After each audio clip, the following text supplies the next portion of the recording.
Hello दोस्तों, स्वागत है आपका भास्कर क्लासेज में। आज की अपनी इस वीडियो में हम 23 फरवरी 2021 की करंट अफेयर्स के ऊपर बात करने वाले हैं दोस्तों। तो अगर आप हमारे यूट्यूब चैनल पर नए हैं तो इसे लाइक शेयर सब्सक्राइब कर सकते हैं। इसके अलावा आप हमारे फेसबुक पेज से जुड़ सकते हैं, जिसका यूजर नेम आपको यहाँ से दिख रहा होगा दोस्तों, भास्कर क्लासेज 01। इसके अलावा आप हमारे टेलीग्राम चैनल से जुड़ सकते हैं, जहाँ पर आपको सभी प्रकार की पीडीएफ्स नोट्स यहाँ पर आपको प्रोवाइड करा दिए जाते हैं। इसके अलावा आप हमारे व्हाट्सएप ग्रुप से जुड़ सकते हैं। उसके लिए आपको इन नंबर पर मैसेज करना होगा, जहाँ पर आपको बुक परचेज करने के लिए हमारी साइट का लिंक भी प्रोवाइड करा दिया जाएगा दोस्तों। तो चलते हैं आज की अपनी करंट अफेयर्स के ऊपर। दोस्तों, कल हमने अपनी करंट अफेयर्स में लास्ट में एक क्वेश्चन पूछा था। उस क्वेश्चन का आंसर रहने वाला है बीसीसीआई। बीसीसीआई। अगर आपने कल की करंट अफेयर्स नहीं देखे तो उसको पहले प्लीज जरूर देखें। इसके बाद में चलते हैं अपने आज की करंट अफेयर्स में। तो रूबीना दिलाइका ने जीता बिग बॉस 14। तो जो बिग बॉस का सीजन चल रहा था 14वां, उसमें रूबीना दिलाइका ने इस सीजन की विजेता रही है ये। अब इसके बारे में और ब्रीफ डिटेल्स जान लेते हैं। तो दिलीप के अलावा शो के अन्य फाइनलिस्ट कौन कौन थे? यही तो राहुल वैद्य था, निक्की तंबोली थी, एली गोनी थी और राकेश सावंत थे। टीवी अभिनेता रूबीना दिलाइका ने रविवार को reality show big boss season 14 के विजेता के रूप में उभरने के लिए नेमेसिस और गायक राहुल वैद्य को हराया था। किसको हराकर? नेमेसिस और राहुल वैद्य को हराया था। दिलीप को छोटी बहू, सॉरी दोस्तों यहाँ पर लिखने में मिस्टेक है, तो ये छोटी बहू और शक्ति अस्तित्व व ऐसा की जैसे शो के लिए जाना जाता है। इसके बाद में चलते हैं दोस्तों अपनी आज की नेक्स्ट इंफॉर्मेशन पर। तो कौशल विकास पर डिपो के बीच तालमेल के लिए सीएस तनाव की जरूरत है। तो कौशल विकास पर डिपो के बीच में तालमेल के लिए सीएस तनाव की जरूरत है। तो इसके बारे में बात करते हैं। तो मुख्य सचिव सोमेश कुमार ने विभिन्न विषयों में कौशल विकास कार्यक्रम शुरू करने के लिए विभिन्न विषयों के बीच प्रभावी तालमेल की आवश्यकता पर बल दिया कि यानी कि जितने भी विभाग है वो आपस में तालमेल से कार्य करेंगे तो काफी अच्छा उनमें विकास होगा। मुख्य सचिव सोमवार ने BRKR भवन में आयोजित कौशल विकास और उद्यमिता पर एक बैठक में भाग ले रहे थे। बैठक में कौशल विकास प्रशिक्षण से संबंधित पहलुओं से संबंधित मुद्दों पर चर्चा हुई। अधिकारियों ने अपने संबंधित विभागों द्वारा उठाए जा रहे कौशल विकास कार्यक्रमों पर प्रकाश डाला था। मुख्य सचिव ने कहा कि चर्चा में के महत्वपूर्ण बिंदुओं को मुख्यमंत्री के चंद्रशेखर राव के ध्यान में रखा जाएगा, ताकि उनकी सहमति प्राप्त करने के लिए आवश्यकता जारी किया जा सके।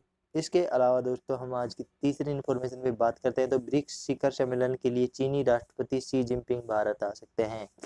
तो चाइना के जो राष्ट्रपति है वो कौन है? Xi Jinping. वो भारत आ सकते हैं ब्रिक्स शिखर सम्मेलन के लिए। इसके बारे में और डिटेल्स में जानते हैं। तो यह यात्रा दशकों में पड़ोसियों के बीच सबसे गंभीर सीमा संकट के बाद आएगी।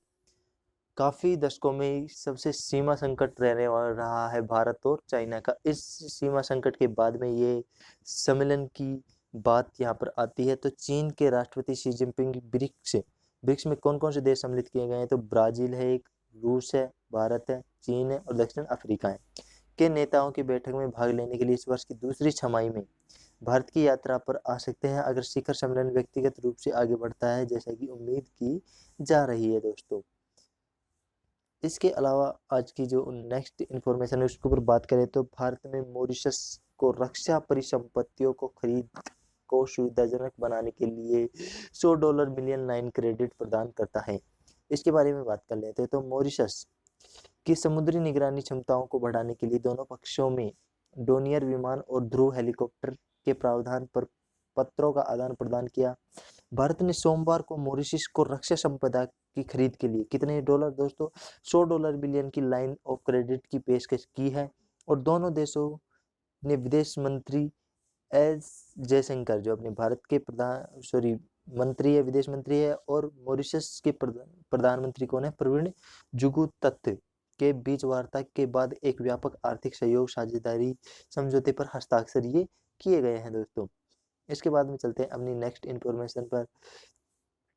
तो वो क्या है दोस्तों? अपनी शिक्षा मंत्रालय का आदेश। वेबिनार चेक को वैज्ञानिकों की वस्तु के रूप में संशोधित करने के लिए सरकार इस पर कार्यरत है। तो क्या है इसमें? तो शिक्षा मंत्री रमेश पोखरियाल और अन्य को पत्र लिख भारतीय विज्ञान अकादमी के अध्यक्ष पार्थ मजूमदार ने कहा था कि यह आदेश देश के विज्ञान की उन्नति के लिए बहुत क्या है? व्यवस्था क्या है इसमें 2 विज्ञापन अकादमियों के बाद 1500 से अधिक शीर्ष वैज्ञानिकों को शिक्षाविदों और प्रतिनिधित्व करते हुए हाल ही में एक आदेश पर चिंता व्यक्त की ऑनलाइन सेमिनार व सम्मेलनों के आयोजन के लिए पूर्व मंजूरी। रविवार को सरकार ने कहा कि आदेश जल्द ही संशोधित किया जाएगा। उसके बाद है स्वच्छ ऊर्जा, जल स्वास्थ्य और खगोल विज्ञान। यह है भारत की वैश्विक चुनौतियों के खिलाफ लड़ाई करने में अगुवाई कर रहा है। तो क्या क्या दोस्तों, स्वच्छ ऊर्जा, जल स्वास्थ्य और खगोल विज्ञान, यह भारत की वैश्विक चुनौतियों के खिलाफ लड़ाई करने में अगुवाई कर रहा है। इसके बारे में पढ़ लेते हैं। तो 2016 में Aryabhatta research institute of organisation science ARIES द्वारा नैनीताल में देव स्थल में 3.6 मीटर ऑप्टिकल टेलीस्कोप रखा गया था। टेलीस्कोप एशिया में सबसे बड़ा पूरी तरह से चलाने योग्य टेलीस्कोप है और इसका इस्तेमाल गामा रे बस्टर्स व सुपरनोवा सहित लौकिक विस्फोटक घटनाओं को देखने के लिए किया जा सकता है। दोस्तों, भारत वैश्विक विज्ञान और तकनीकी खिलाड़ी के रूप में उभरता है। PIB द्वारा एक प्रेस विज्ञप्ति में बताया गया है कि भारत खुद को विज्ञान और प्रौद्योगिकी में एक प्रमुख खिलाड़ी के रूप में स्थापित करने के लिए काम कर रहा है और जल स्वास्थ्य, ऊर्जा और खगोल विज्ञान क्षेत्र में वैश्विक चुनौतियों को हल करने के लिए भूमिका निभा रहा है। इसके बाद में दोस्तों नेक्स्ट इन्फॉर्मेशन में बात करते हैं। तो रक्षा मंत्री कहते हैं, उन्होंने कहा है कि प्रधानमंत्री ग्रामीण कौशल विकास योजना ने देश में ग्रामीण भागों में कौशल विकास को बढ़ाया है। तो क्या है ये? तो ग्रामीण कौशल विकास योजना, तो रक्षा मंत्री राजनाथ सिंह ने आज कहा है कि राष्ट्रीय जनतांत्रिक गठबंधन सरकार कौशल विज्ञान को प्राथमिकता देती है और इसने प्रधानमंत्री ग्रामीण कौशल विकास योजना जैसी कई पहल भी की है। दोस्तों, श्री सिंह ने उत्तर प्रदेश के पिलखुआ में DRDO कौशल विकास केंद्र के उद्घाटन समारोह को संबोधित करते हुए कहा है कि जिन देशों ने कौशल में महारत हासिल की है वे आगे बढ़े हैं और उन्होंने यह कहा कि स्टार्टअप इंडिया और नई राष्ट्रीय शिक्षा नीति ऐसे कदम है जो प्रत्यक्ष या अप्रत्यक्ष रूप से युवाओं के कौशल को बढ़ावा देंगे। इसके अलावा दोस्तों, आज की अपनी 8th इंफॉर्मेशन पर बात करें तो योगी सरकार ने कितने दोस्तों 25,50,270 करोड़ का बजट पेश किया, कृषि क्षेत्र पर ध्यान केंद्रित किया। तो योगी सरकार के द्वारा बजट पेश किया गया है कितने का? 25,50,270 करोड़ रुपए का। तो 2020 तक किसानों की आय को दोगुना करने देखते हुए परिव्यय रुपए 100 करोड़ साल 2021-22 की आत्मनिर्भर कृषक समावित्त विकास योजना के लिए प्रस्तावित किया गया। मुख्यमंत्री कृषक दुर्घटना कल्याण योजना के लिए रुपए 600 करोड़ का परिव्यय प्रस्तावित किया गया है। इसके बाद में दोस्तों अपनी लास्ट इंफॉर्मेशन है। तो नागालैंड वेतन में 51% की वृद्धि। नागालैंड में राज्य सरकार ने कर्मचारियों की वेतन पर वे 51.03 में 2014-15 में 3,274.16 करोड़ रुपए से बढ़कर 2018-19 में 4,944 करोड़ रुपए हो गया, 10.86% की वार्षिक वृद्धि दर से। पिछले वर्ष की तुलना में 18.99% की वृद्धि मुख्य रूप से 7वें वेतन आयोग के अनुसार वेतन में संशोधन, महंगाई भत्ते, वृद्धिशील लाभों के रिहाई के कारण हुई थी।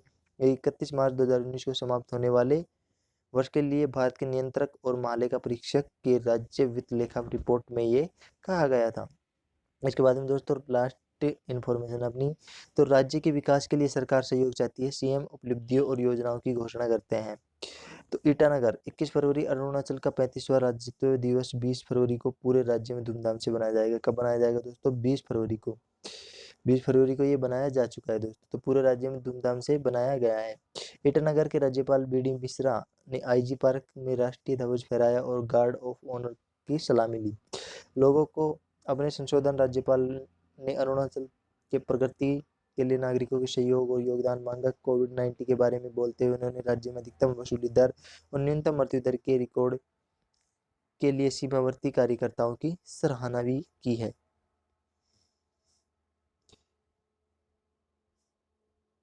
तो इस प्रकार से दोस्तों आज की अपनी एक करंट अफेयर्स थी।